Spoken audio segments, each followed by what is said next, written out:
Hammaga salom o'rtoqlar, sizlar bilan Aida Taro. Shaxsiy rasklad qildirmoqchi bo'lganlar WhatsAppdan aloqaga chiqasizlar. Menda faqat WhatsApp bor, boshqa hech qanaqa sayt yo'q. Energiya men uchun bitta like, podpiska sizlardan har doimgidek.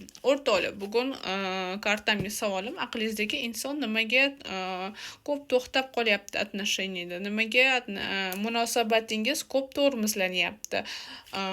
Tormoz xullas, aqlingizdagi inson nima uchun tormozlanyapti? Qani o'rtoqlar, ketdik. Aqlingizdagi inson o'ylaysiz, kulishini, hidini va hokazo. Tinch joyda butun fokusingiz manda. Xo'p, ketdik o'rtoqlar. Nimaga tormozlanyapti aqlingizdagi inson? Aqlingizdagi insonda ketdik. Oho. O'rtoqlar, faqat nimaga faqat sizlar tomonidan harakat bo'lyapti? Mana shuni. Faqat sizlar tomonidan harakat, faqat sizlar tomonidan oranglarda ishlaydiganlar ham bormi? Ishga yuguryapsiz. Ishda ishlab, uyga kelib, uy ishlarini ham qilyapsiz. Ya'ni bu yerda bilasizmi, основной siz qanaqa chiqdingiz? Siz oilaparvar, faqat siz tomonidan harakat, siz tomonidan sevgi berish, siz tomonidan harakatlar, ya'ni tushunyapsizmi? Siz tomonidan juda ko'p harakatlar chiqyapti. Ya'ni tushuntira oldimmi?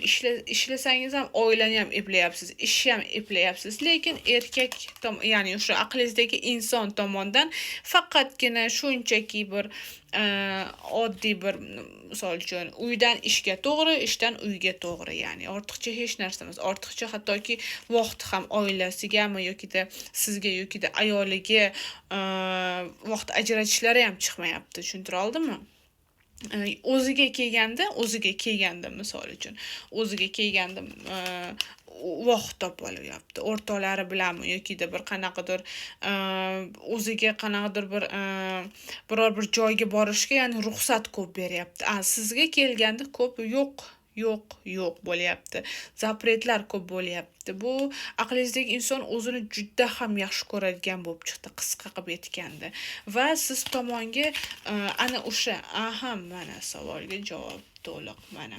Siz tomonga nimaga ko'p tormoz bo'lyapti? U o'zini ko'p yaxshi ko'rgani uchun, ko'ryapsizmi? Bu o'zini faqat o'ylagani uchun va o'zini yaxshi ko'rgani uchun. Siz esa o'rgatib qo'ygansiz. Sizni bu yerda siz u uchun qulay insonsiz. Tushuntira oldimmi? Bunga men harakat qilsam ham, harakat qilmasam ham, bu baribir men bilan qolib ketadi-ku degan tushuncha bor aqlingizdagi inson bilan. Siz yolg'izsiz, siz o'zingizni yolg'iz his qilyapsiz. Men aqlingizdagi